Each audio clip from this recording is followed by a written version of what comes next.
views and opinions expressed in this program are those of the participants and do not necessarily reflect the views of Bronxnet or the program underwriters.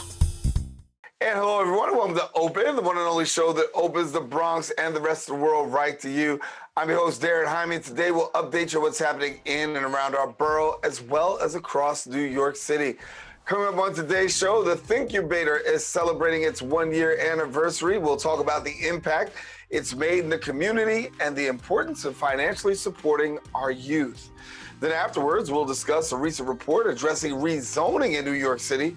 We'll give you more details on the impact and what you need to know a little later on. And then we'll talk about how consumers can actually save money during the holiday season. Yes, you can save money, but the clue is it's up to you.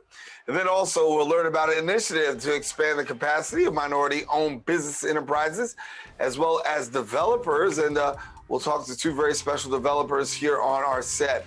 And then finally, we'll talk about a book that's based on the experiences of families and children with varied racial, ethnic, and religious backgrounds. So we have a very interesting show for you coming up today. Stay with us. Open begins right now.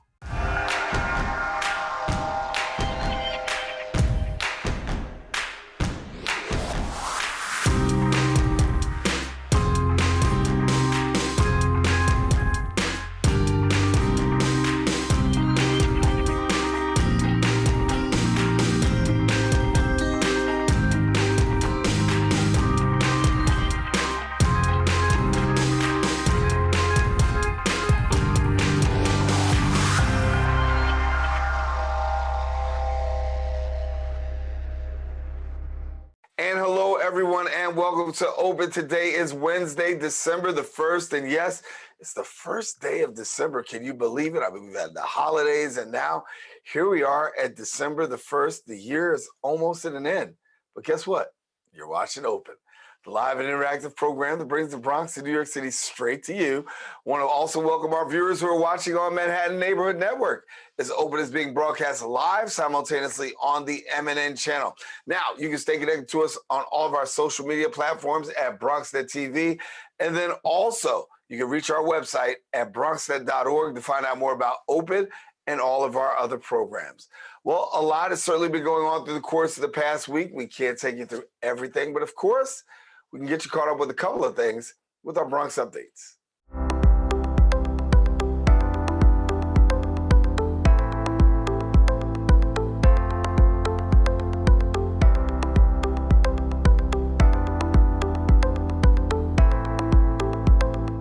We start off with community news. Dismantling systemic and structural racism is the goal of the New York City Racial Justice Commission, the first of its kind in the United States, looking to bring equity when it comes to policies in all 5 boroughs.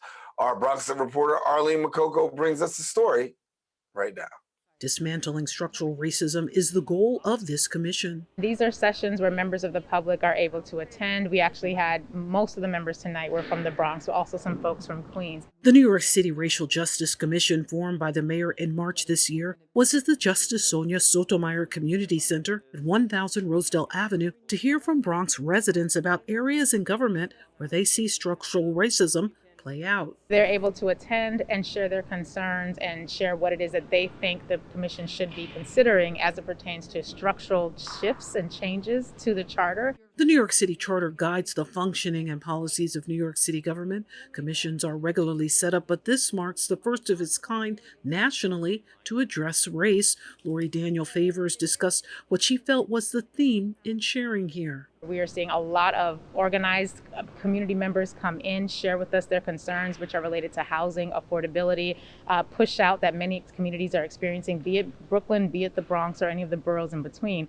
They would still like your input. To attend their upcoming virtual meeting on November 18th, go to racialjustice.cityofnewyork.us. They will finalize the ballot proposal next month, a proposal that goes up for a vote in the November 2022 general election. For Bronxnet, this is Arlene Makoko. Thank you, Arlene. We'll continue to follow that story and more. In other news, the Mind Builders Creative Arts Center holds a festival honoring the staff and volunteer members for contributing to their program. Our Bronxnet reporter Michael Chalmers brings us the story. So today is a festival at Mind Builders that showcases all of the talent that Mind Builders has to offer. People from all over the Bronx gathered to support Mind Builders, an organization that helps empower students to express themselves through dancing, singing, and all other types of creative arts. Eric Dinowitz, council member of the 11th District, offered his thoughts on Mind Builders and what the organization has done for kids in the community. Our children are so much more than textbooks and standardized tests. And Mind Builders allows our children to enrich their lives. Council members Kevin Riley from District 12 believes in organizations like Mind Builders to build communities in the Bronx. Just recently, Kevin and the rest of the city council members have passed a budget of $160,000 to support this organization. When you have organizations within your community like Mind Builders, which are building the creativity within your mind, showing you dances, showing you different cultures, this is why it's important. State Senator Jamal Bailey supports Mind Builders. He says it gives teens of the Bronx new ways to express themselves and an opportunity to grow and learn. He also says the state wants to continue to help Mind Builders, including beginning construction on a brand new soundproof recording studio. We have to spread that to more places because Mind Builders is offering world-class instruction in a world-class facility in the world's best borough. Your capabilities extend far beyond what zip code you have, what your ethnicity is, and where you live. Reporting from Bronxnet, Michael Chalmers. Well, it looks like a good time was had by all. Thank you, Michael, for the story. And yes, we are out of time for our Bronx updates, but we're not out of show. Open continues coming up right after these breaks. We built a media network for you. Bronxnet TV. Come learn in your new state-of-the-art studios at Lehman College. At Mercy College. And coming soon to the South Bronx in the Hub. Inspire with your stories, culture, history. Your Bronx on Bronxnet. Engage with us. Connect with us at your channels and at bronxnet.tv. Learn, engage, inspire. Bronxnet TV. From the Bronx to the world. Bronxnet.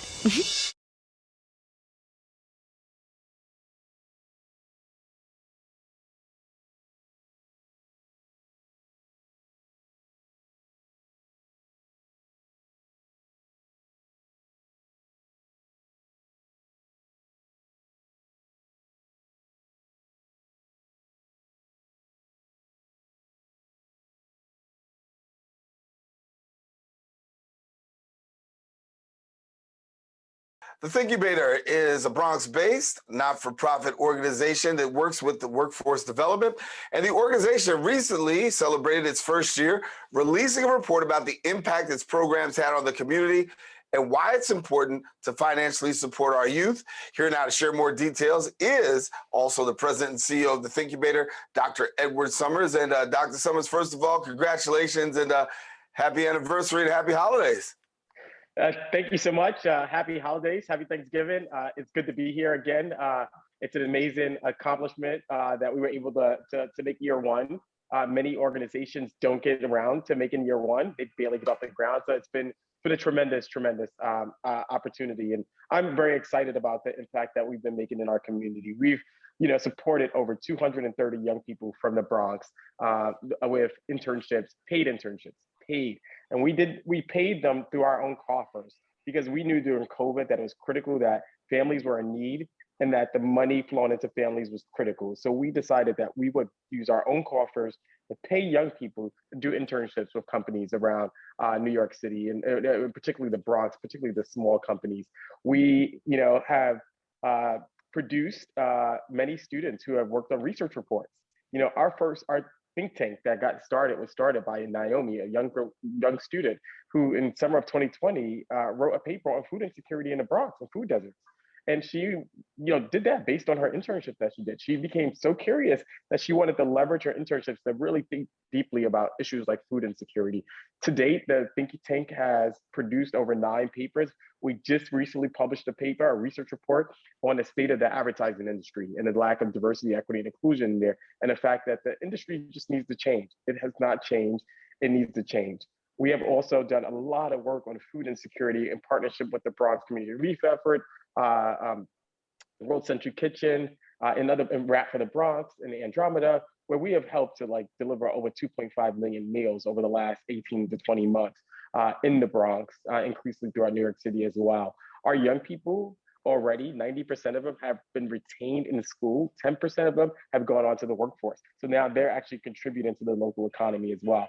We've done so much work and there's still so much to be done, to be honest with you, because the need is so great in the Bronx. One of the new initiatives that we're working on is a Thinkubator Cafe in the Bronx.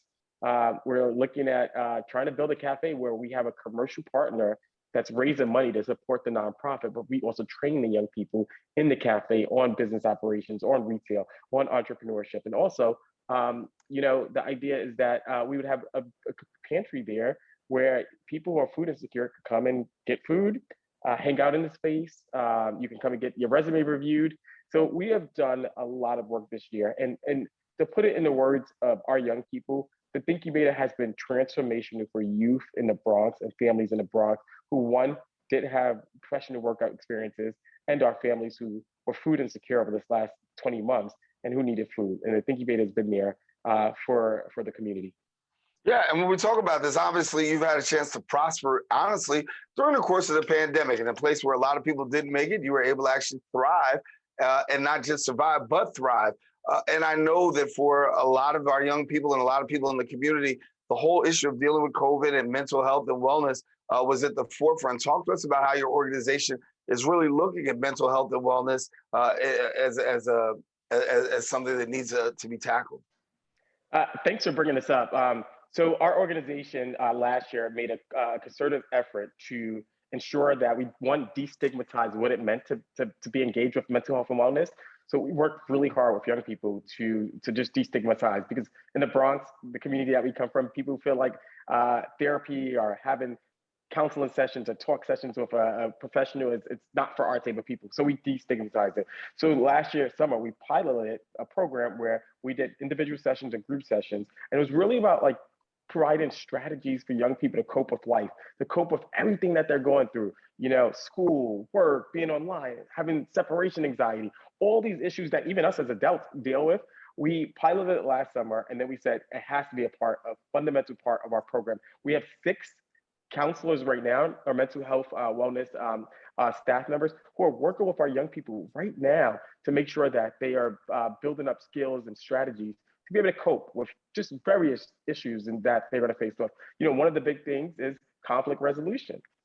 We do group internships, we do group-based internships, and sometimes there's communications challenges. Sometimes somebody's not doing the work and you got to motivate them. So it's been so critical to incorporate mental health and wellness in our organization, because it really provides young people with the tools and skills and strategies to live a balanced life.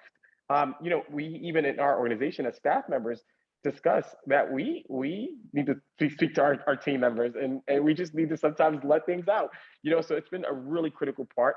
Many organizations during this time, because of funding, has had to cut back. What we decided to do was leverage our funding to support mental health and wellness and to support our young people, because we thought it was so critically important. It's been a game changer. That's why our stats of 90% of our young people are in school right now, 10% out there in the workforce.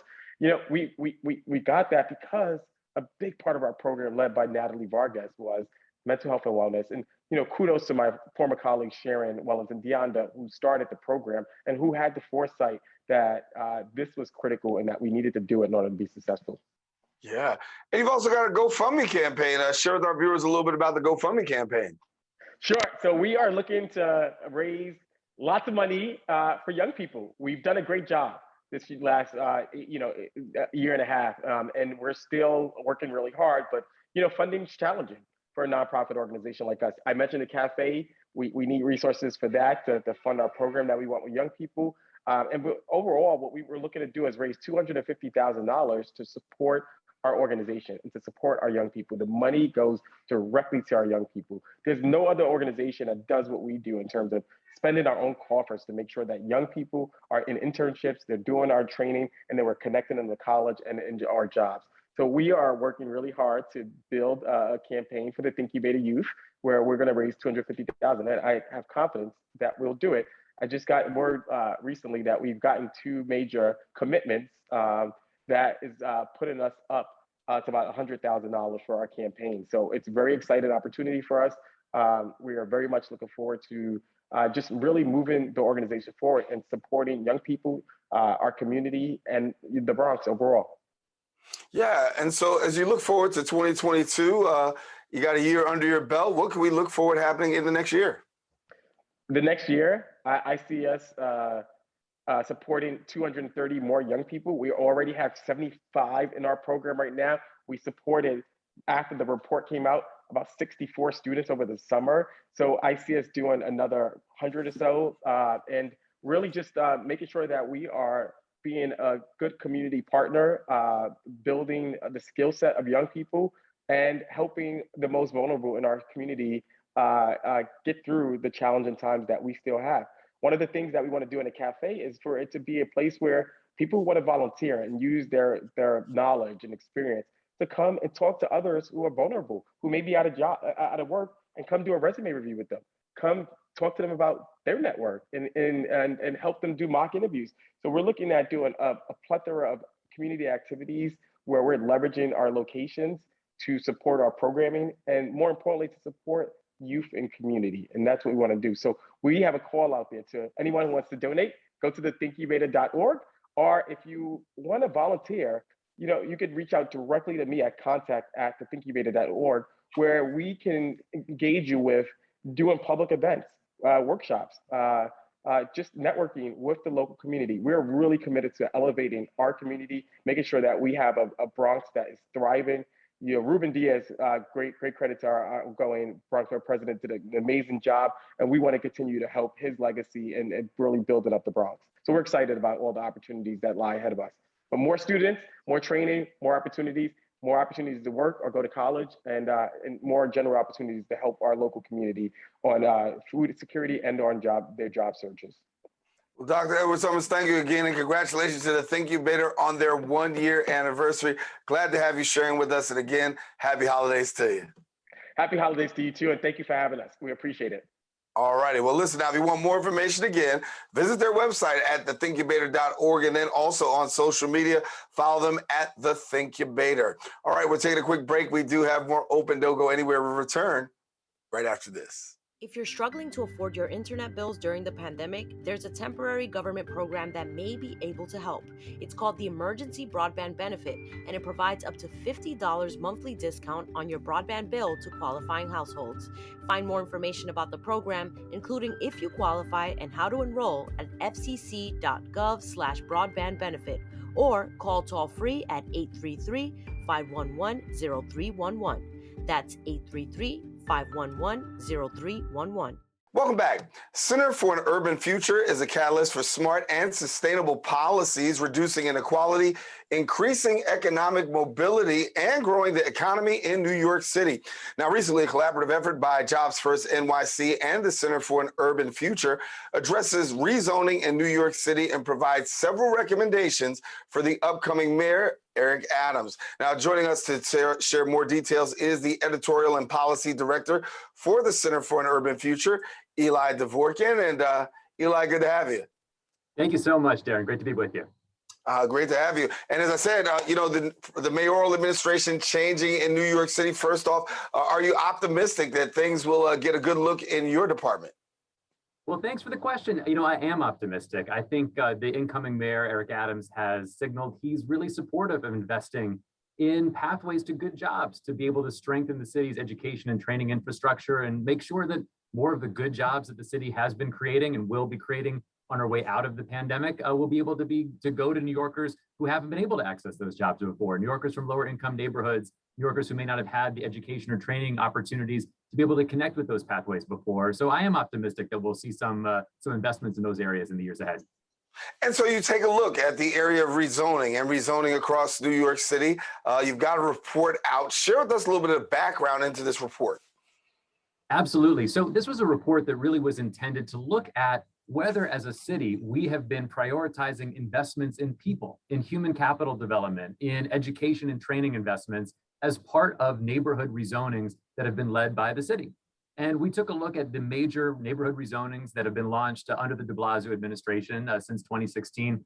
And we found that, unfortunately, in almost every case, very little, if any, investments had been made in worker training. And this really we saw as a problem because in so many of these communities, there's been understandable pushback to the idea of neighborhood rezonings. There's been real fears of displacement, that gentrification could cause folks to lose their homes or find that their own neighborhoods were becoming unaffordable. And while at the same time, there is an enormous need for New York City to create housing. In fact, we are short hundreds of thousands of units of housing relative to population growth over the past decade. We know that the answer can't just be as simple as rezone to be able to build more housing without making a commensurate investment in ensuring that folks that already live in those communities can afford to stay there. And what we saw with this report was that across almost every existing neighborhood rezoning effort, there's a huge need to help folks gain the skills and education and social connections needed to connect with good jobs. That itself can be a strategy to help mitigate the challenges of displacement, but it hasn't been part of the city's strategy in a major way so far to date.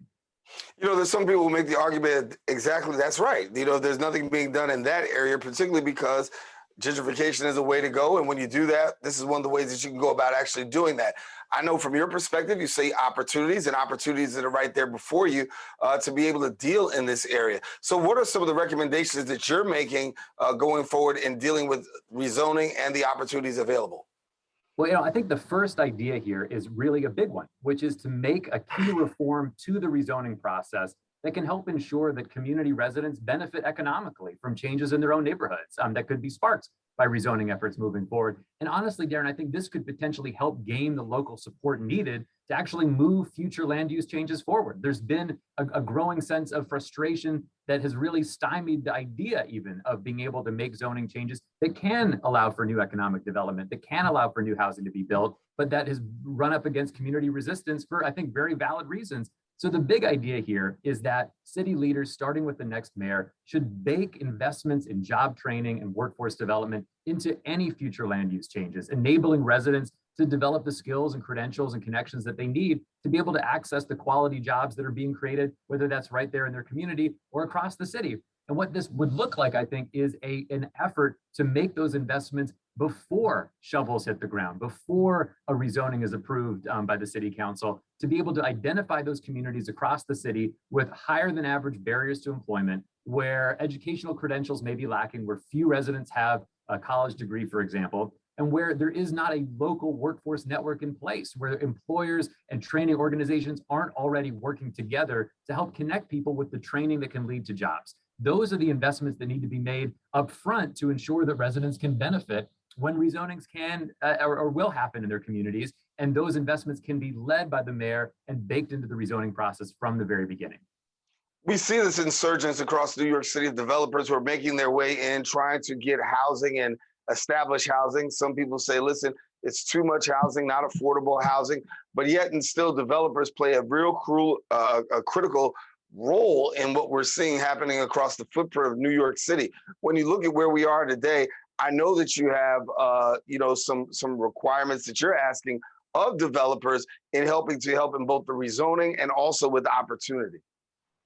Yeah, that's right. I mean, first I would say that, as we spoke to someone in the Bronx about this for the report, who told us that, listen, when rezonings happen, real estate developers, they're in there as early as possible. They are ready to go. They have been playing the long game, and they've been strategic about being ready to begin their projects right when the rezoning actually, is approved. That hasn't been the case when it comes to these workforce investments. While the market response has been nimble, the city's response has been slow. And I think the argument here is that we should be doing those investments in skills training before rezoning is even passed. But to your point about how developers could play a role here, well, one of our recommendations is actually to take a page from something that the city of Boston has now done successfully for decades, which is something called the Neighborhood Jobs Trust Initiative. This is basically a program of what's known as citywide linkage fees, which add a very small fee on top of new market rate developments over a minimum number of square feet. So this isn't really affecting the small guys. And it would use those proceeds to create an education and training fund for neighborhoods undergoing rezoning. So in this way, as rezonings create an enormous amount of value for developers, a small portion of that can be extracted and reinvested back into community education and training initiatives, creating a more reliable source of funding for these programs that we haven't had so far today. Yeah. How do we leverage public funding, Eli, given the fact that there is that money that's out there in making this situation a whole lot better? Well, I think the starting point here would be to launch a comprehensive neighborhood-based workforce development strategy, as I said, in advance of land use changes that would be intended to map the assets that already exist in the community. Every community has workforce development or training assets already, but they're not well organized. They're not well connected to one another. This could include job training organizations. It could include local community development organizations, employers who've been participating in training programs, educational institutions, maybe that there's a CUNY college nearby or a local CTE high school. All of these assets already exist, but they need to be harnessed together. At the same time, there needs to be an analysis of where the gaps are. Not every community has on the ground effective workforce training organizations in all of these areas. So building connections to be able to, building capacity to help local partners work with partners from around the city that have that capacity, that know how to deliver the training that results in good jobs. All of this needs to be designed in advance of a land use change, and being proactive about establishing those local workforce networks. And hey, the good news here is we have some really powerful examples to draw from. We've seen the example of the Lower East Side Employment Network, for instance, which has done a tremendous job linking together demand from local employers, the organizations that exist on the Lower East Side that are doing training, workforce development, helping folks develop the skills and competencies they need for employment, and actually helping to match those folks so that people that are looking for employment are able to connect with training and ultimately move on to jobs. We have good models like that, but we have very few right now that are place-based. And I think the next mayor should take that model that's working and expand it across the city, building those networks out in communities, from Southern Boulevard, out to the Rockaways. The last thing I would add in terms of harnessing those dollars, you're right, absolutely. There's limited dollars right now for workforce development. Frankly, I think the city needs to step up and do more. We've seen that there hasn't been, I think, a significant enough commitment to make up for the fact that dollars at the federal level have been on the decline for 20 years. And so there is a need for the city to actually invest more in workforce issues, but there's also some opportunities to harness some new sources of revenue. The linkage fees that I mentioned are one. The city could also potentially partner with the state to create a dedicated workforce fund, perhaps funded by a small surcharge on payroll taxes, which is what the state of Massachusetts has done. So there is a need, I think, to develop recurring revenue that can be invested in workforce training. And these are just a couple of examples of how the city could do just that. Yeah. Well, Eli Dvorkin, we know a new mayoral administration takes place January the 1st. New York City Mayor Eric Adams will be sworn in, and we'll see what goes from there. And of course, we'd love to have you back so that way we can continue this conversation and see what progress is being made when we talk about rezoning and opportunity. Eli Dvorkin, thank you so much for being with us. Hey, thank you so much for having me. It's a pleasure. All righty. Well, listen, if you want more information, we encourage you, visit the website nycfuture.org. And of course, we encourage you to stay with us. We do have to take a quick break. Open is going to take a break, shut down for a quick second, and return right after this. We know that people are dealing with the health crisis, but there's also a lot of food insecurity. We're giving out healthy food options, and that's what's key here. If you're a senior, you have a disability, they'll actually deliver meals to you. The residents are anxious, they're worried, they're scared, they want to be tested. When things were happening in our community, and we couldn't get the help. There's almost a presumption of criminality that attaches to your skin color. The site will prioritize those who are at highest risk in the population. If you feel symptoms and you'd like to visit one of these COVID-19 testing sites here in the Bronx, you may call the State Health Department's hotline. Important to note about this site is no reservations are needed. This is a walk-in clinic. A lot of us are out of work and looking for something to do. We have the machinery and the skills to make large scales of these masks and gowns. Take care of your people. It's going to go way further than we actually can understand. Right now, employees like myself are just adjusting to the new reality.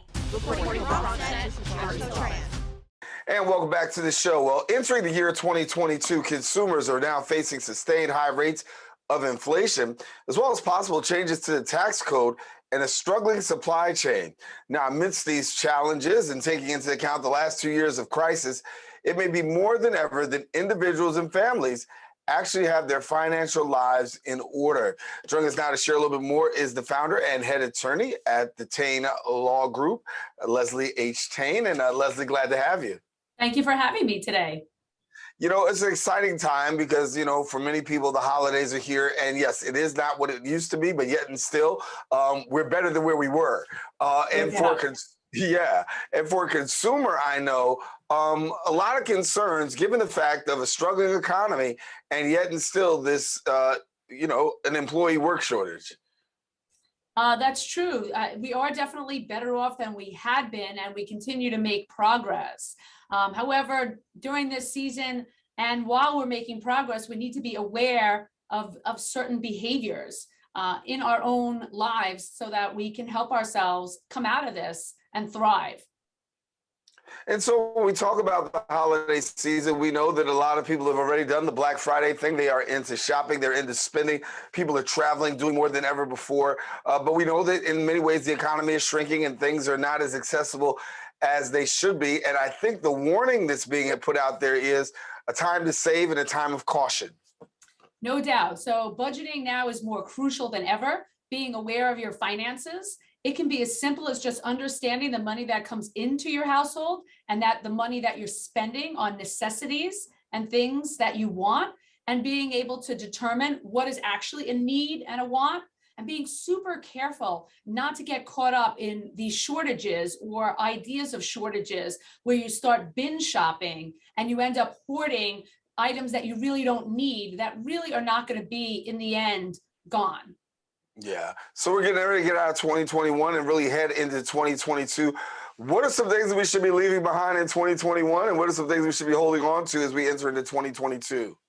Well, we left a very unique time frame, so we're going to leave all that behind. But what we did learn from that time frame, again, is to be more cautious than ever, paying yourself first, having money in the bank, being aware of your spending, and being a really smart shopper. So when you're looking for items this holiday season and going forward, being aware of the cost of those items. Again, do you really need those items? Because with costs going up so much, it might be an item that was a need or a want, and then it's just switching categories now. So it's really important to help yourself and your family by understanding, what you came from, where we've been, and where you're headed, and what your goals are. So as you're watching out right now and you're looking out there and you're seeing how people are moving and how things are unfolding, I know there's certain things that you look at and you begin to cringe and say, oh no, don't do that. What are some of the common mistakes that people are making during this time? So some very common mistakes during this time. One is getting caught up with that hoarding idea that you're going to have substantial shortages in certain products. So people are running out and panic buying because they think they're not going to be able to get, like we saw in the past, toilet paper, paper towels, and other household goods that are needed. The other thing that people are doing now is that they're spending money in areas that maybe they actually don't need to be spending in. So you want to be able to take a look and not get caught up in what other people are doing right now. It's important to take a good look inside your own household. Also, one of the things that people are doing more now than ever is switching jobs. So, and we've heard a lot of talk about this. So if you're in the process, or you're in the thought process even of switching jobs, and you're going to have a change in your finances, you need to prepare for that. So more importantly than ever, budgeting, being aware of expenses. Can you afford to leave a job? Can you afford to take a different kind of a job? Do you need to supplement your income with multiple jobs? And all of that is really important right now. There's a big shift in the thought process in the workforce. So you want to be aware what works for you and not necessarily get caught up in that thought process. Remember too that a lot of programs are ending. Right. And I was leading you to my next question, talking about debt, because there's so many people who are trying to deal with debt. So many people will incur debt after this holiday season. And then you've got people who are really trying to understand how to navigate. What is the best approach, given the financial climate we're in, given the social setting? What is the best approach in dealing with debt in a time like this? So more than ever, you have to be aware of your debt. So if you're not aware of debt, then you're going to continue to live in a perpetual cycle of debt. So how do you become more aware? That means paying attention to your finances more regularly. Use an app. Go old school. I like to write things out so I know when my bills are due. Understand what expenses that you have coming up that may be unexpected. We've seen gas prices go up. So if you're traveling more by car, you might have more expenses related to your vehicle. Food prices have gone up. So if you have more family members living with you, you're going to have a larger food budget. So again, awareness, budgeting, and being in a position where you can have more control over how these changes in the environment economically impact you. You want to be in control. How do you stay in control? You become aware, you manage, and you put money away, you pay yourself, and you start to build up an emergency fund so that you have a backup plan in case there's a challenge. If you don't have a backup plan, you'll end up in debt. You'll use credit cards, you'll look for fast loans, fast cash, and all of them carry very high interest rates. And with that, you'll find that there's a debt cycle, and you can get easily caught in this debt cycle. Yeah, and you spoke about credit cards. I know that just looking in the mail recently, it seems as though there's more and more barrage of credit cards, Leslie, coming our way, given the fact that they're trying to attract consumers into spending, into getting into more debt, and really trying to have a reverse way of improving the economy from my perspective. So you're right about that. What ends up happening is if you notice that you've been paying all of your bills and you notice that your credit score is coming up, you're going to receive more offers of credit in the mail because you've become a better credit risk. So you're being rewarded with good credit scores, but you're also being bombarded with new offers. It is the old saying, just say no. When that offer comes, you don't need it, you rip it up and throw it out. It's great that you receive credit card offers. It may make you feel good, but in the end, it's really not good for you. You want to manage how much debt you have, how many credit cards you have, because you could easily lose track of it. I have clients that have credit cards, 30, 40 different credit cards, and it's impossible to keep up paying that many credit cards. You're just going to completely lose track of it, and you'll end up having more payments going out than actual money coming in, and you'll end up in this horrible debt cycle that will be very overwhelming emotionally and financially. Yeah. Last minute thoughts real quickly before we go. What else would you like people to know? So this is a big time of year where scams pop up. So there's a lot of programs ending. The federal student loan program is ending. Some housing programs are coming to an end.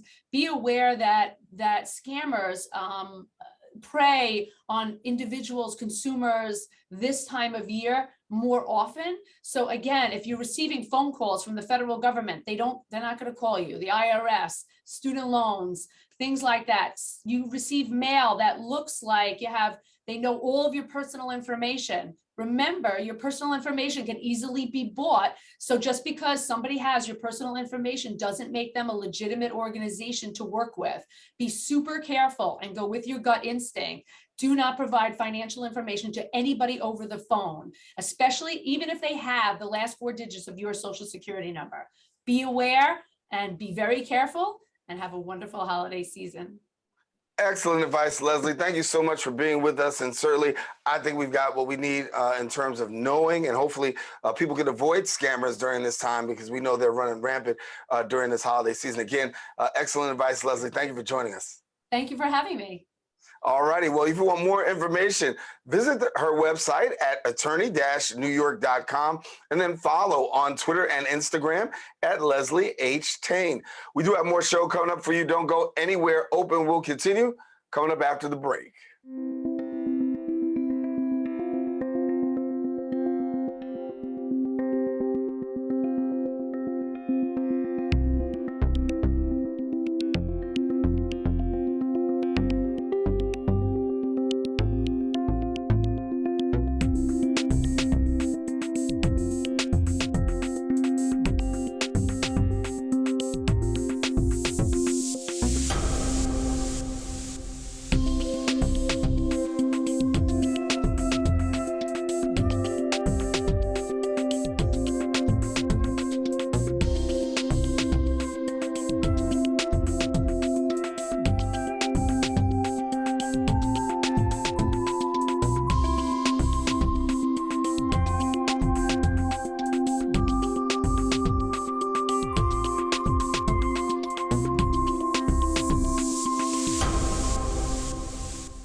And welcome back to the show. Infinite Horizons is an organization that's helping properties owned by banks, faith-based institutions, not-for-profits, or the city into affordable housing, providing safe and decent housing for the community. The organization is one of the 12 minority business enterprise developers participating in the LISC NYC Developers of Training program. And joining us now to share more details is the Infinite Horizons co-founder and CEO, Randall Powell, and then the co-founder and COO, Roland Powell. And it's a No thing. They're brothers. And of course, we're glad to have the brothers, the Powell brothers here with us here on Open. And thank you for being with us. Thank you for having us. We appreciate it. Thank you. I guess I'll start off with Randall. Give us a little bit more about the work that Infinite Horizons is doing. I gave a little bit of an intro, but for somebody who wants something to know more in depth, please take us in. Sure. Infinite Horizons was started in 2007 when my brother Roland and I saw a housing crisis taking place during that period. And it really impacted our community of Southeast Jamaica, Queens. So we decided that, what was happening really wasn't good for the community. It was causing a lot of blight and a lot of problems. And we figured that we would go into the market and start, rehabilitating, single family homes and foreclosed properties and turning them back into affordable housing. And that's really how we kind of launched. And then we scaled up from there and started applying for different RFPs and RFQs with the city of New York. And so for you as developers and developers of color, obviously it's not something that we see all too often. Talk to us a little bit more, Roland, from the perspective of being a minority developer. What's it been like out there in the field in terms of, how you've been able to survive and what it's like being that, being a minority in a traditionally white market? First and foremost, it's a great opportunity for my brother and I. And like you said, you don't see too many of us out here in the market, but it's been a grind. My brother and I, we got a lot of stamina, a lot of wherewithal. So, we keep pushing forward, and, with certain groups like this backing us, it makes it a little bit easier for us. So, it's a grind, but we working on it. We getting it. Yeah. And so you guys have enrolled in the LISC NYC Developers Training Program and really some assistance to developers. Give me a little bit about what you've been learning as a developer in this training program and what it's been able to bring to the table for you. Well, we've been learning how to scale up. That's what we really want to do. We want to scale up. And LISC is giving us a great opportunity to scale up because they put money behind you. And as you know, real estate is a very capital intense industry. So, with the help of LISC, it's been, a serious grind, and we look forward to continue and learning with LISC. Yeah. And so, Randall, for somebody who doesn't know, walk us through a little bit of the challenges, right? I think I've had this conversation before. Developers, particularly in communities of color, have had certain challenges of really reaching that threshold and really having a strong footprint across the city. They're present, but yet and still, it's an obstacle sometimes just to get it across the finish line. Talk to us about some of the challenges that you faced as an organization. Well, some of the challenges we face is kind of what my brother hinted at, and that includes having the capital available to do acquisitions, especially when you're looking in the market. Also having funds for pre-development to actually get your project to the finish line. When it comes to third-party reports, when it comes to reaching out to vendors, when architects, engineers, to actually help you move your project through the processes, you need funds available. And that was one of the beautiful things about working with LISC, is that they provided us with a pre-development loan to help us move our project, which is in the Bronx, in the Melrose section of the Bronx, on Cortlandt Manor. It's called Cortlandt Manor. It's located on Cortlandt Avenue and East 157th Street. So situations like that is when you really need capital and a good organizational team behind you to really support you with your project. And the pre-development funding that we received from LISC, really helped us with that, because, putting up thousands of dollars to actually move these projects can be very cumbersome and put you in a very cash-strapped position, as an emerging minority developer in New York City. Yeah, and I know, when we talk about access to capital, that's pretty huge. And so, Randall, give me a little bit more about that, because when we talk about the access to capital, a huge barrier for a lot of people in communities of color, it's not that the workers don't exist, it's not that companies aren't there, but it's certain times not being able to meet certain thresholds to be able to, catapult the project forward and to really be able to get that contract. So how has it been for you now, having this opportunity? What does it mean to you to be able to do this now? So basically, this LISC Developers of Color training program gave us a strong knowledge base and foundation. We learned how to do underwriting and financing. We learned about joint venture partnerships. We learned about construction. My brother and I are launching a small construction firm. Some of the nuances that, really hold a lot of Black developers back is in terms of getting their financial capacity and their balance sheet, and their cash flows in order so that way they can actually move to the next level. Some of these requirements, are very, heavy when it comes to, actually going out there and getting the dollars that you need to fund your project. And the List Developers Training Program really puts you in a position so you have the knowledge base and wherewithal to be able to go out there, speak to the banks, work with different CDFIs such as List, and be prepared so when you are awarded a project or you do find a project, you can actually move forward in a timely manner. Because as we know, you could be in pre-development for a long time, but you really have to get into construction loan closing, and then eventually build the building and complete the project so that way you can start establishing your track record, cash flows, and everything you need to move on to the next project. Yeah. Roland, what's been the most rewarding in your time in being in this program right here? So when you look back and see what's your biggest takeaway so far? Like my brother said, with List, they backed us, financially, and then also they help us increase our knowledge base, on, like I said, we trying to build a family business. So, we want to bring our children into this and, leave a legacy for them. So with what we've been learning with List is, like my brother said, how to do estimates and also, large scale projects, because sometimes you get stalled on your projects, and with List backing us financially, it helped us move the ball along. So we really appreciate you guys. Yeah. Are you optimistic, given the fact there's so much housing that's now out there, so much development that's going on across New York City, being able to sufficiently crack that market, if you will? Because we know that it's been a hard ceiling to crack, but yet and still you're finding a way to do it. Are you optimistic as we enter the 2022? We see things starting to open up, and we see how more development is happening. That yourself and other minority-based organizations will be able to have a stronger footprint. Oh, absolutely, absolutely. We definitely gonna move the margin up, because if you want to get into something, now's the time. You got a lot of good programs going on from minority-owned developers. So this is a great opportunity for us. So absolutely, we are very optimistic. We will stall for a little while, but things are starting to look a little bit more rosier. So we're in a good position. Our projects are starting to gain momentum. They're starting to move. So yes, definitely, we are very optimistic about the future. Randall and Roland Powell of Infinite Horizons, and we encourage you to let us know exactly what's going on when it comes time for that ribbon cutting and the work that's going on. We want to definitely see if we can get our cameras out there to see and celebrate some development that's going on right here in our borough of the Bronx. So thank you both for sharing with us. Most definitely. We definitely call you guys out for the ribbon cutting and for the finished product. We'd love to have you out. All righty. Well, thank you guys much. And I want to let you know, now, if you want more information, I encourage you to visit their website. And their website is Infinite Horizons, redc.com.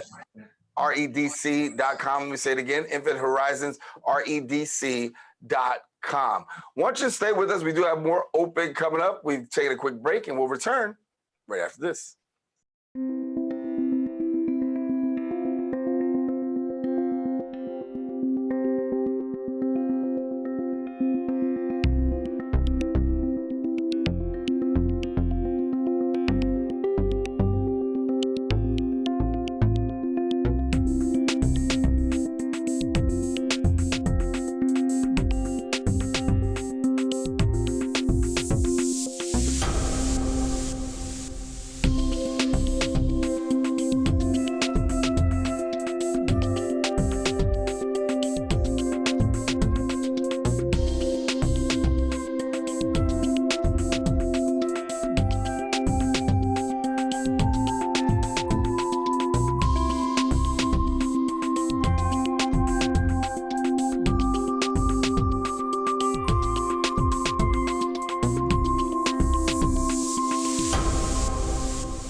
And welcome back to the show. Our next guest is a high school student, an activist, a dancer, and a writer.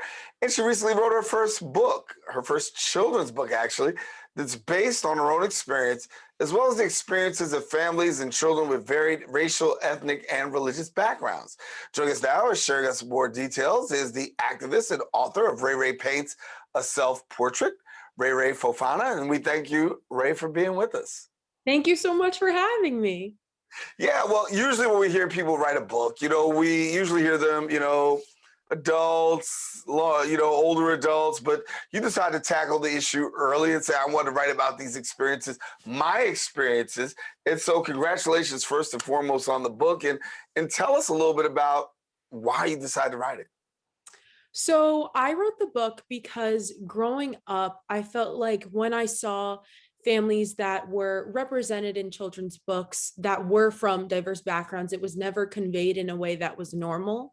And I think that given like the social political climate of our country right now, and kind of looking back at what my younger self most wanted, I think it was to see a book that showcased unconventional families in a way that was normal. So. Yeah. And so you decided to write a book that was based on some of your experiences and life experiences and the experiences of others. So give us a little bit to the background as to how this all came about.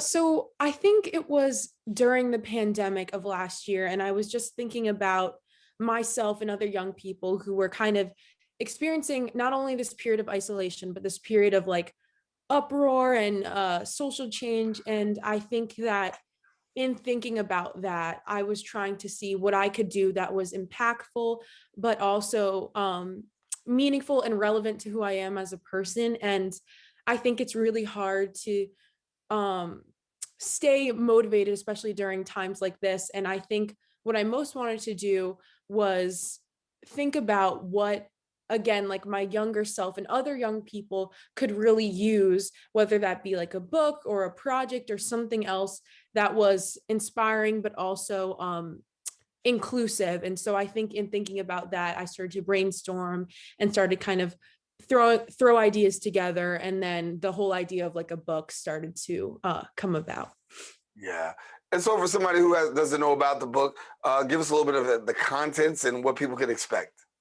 So the book kind of uses hair as a vehicle to showcase intersecting cultures and religious backgrounds. And the whole like story of the book is that RayRay, or my younger self, is basically trying to navigate not looking like anybody else in terms of hair or like even within her own family.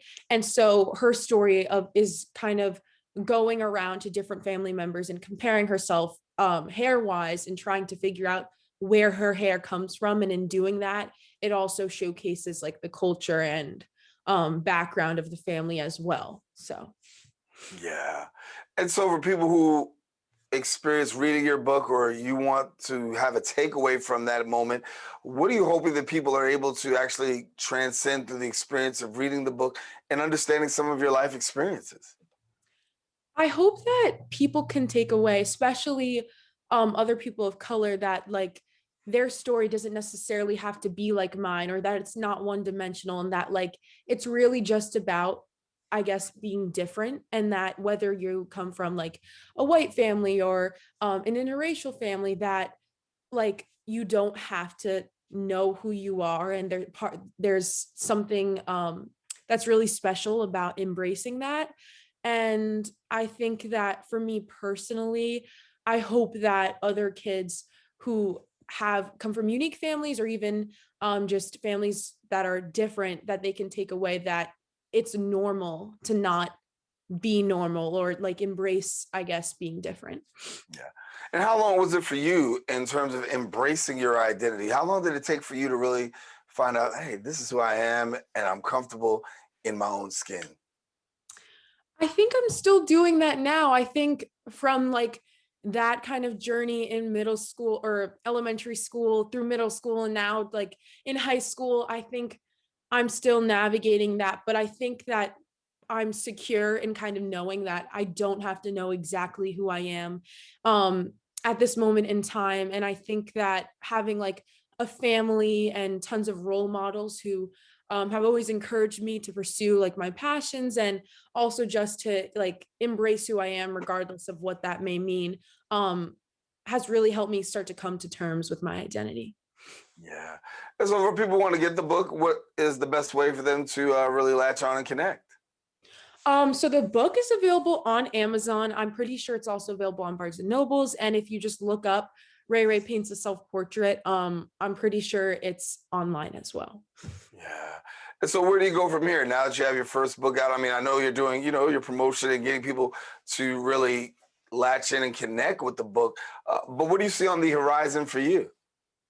I think moving forward, I definitely want to make more children's books. It's definitely a passion of mine. As far as like career-wise, I think I might I kind of want to be a lawyer, which is very different from writing children's books, but I still hope that it's a part of my endeavors moving forward.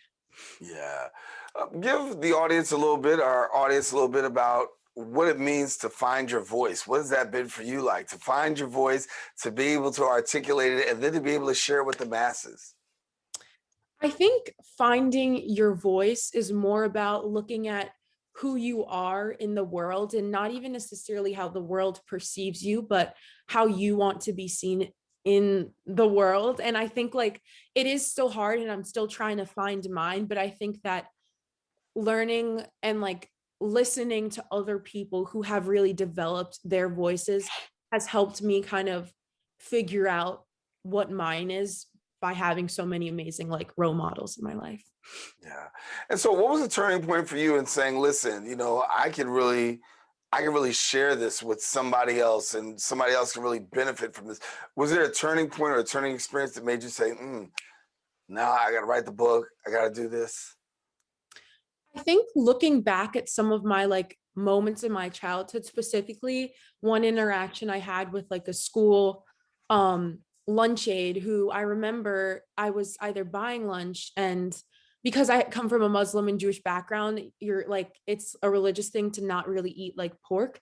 And I remember buying lunch and explaining to my lunch aide that like, oh, I'm not going to have this meal because it has pork in it. And then she was like, oh, well, I thought, that you had like an entirely Black family. Like, I thought you guys were, I don't know, that you ate those types of things. And I just kind of remember realizing that after explaining it to her, she was so shocked that I never wanted to feel, even though she didn't mean for it to be like that, ostracized like that. And I think that now looking at cousins or family members who are young and who are still navigating experiences like that, I really wanted to do something that made it seem like coming from a background like this was normal. And so I think that this book was my attempt at that.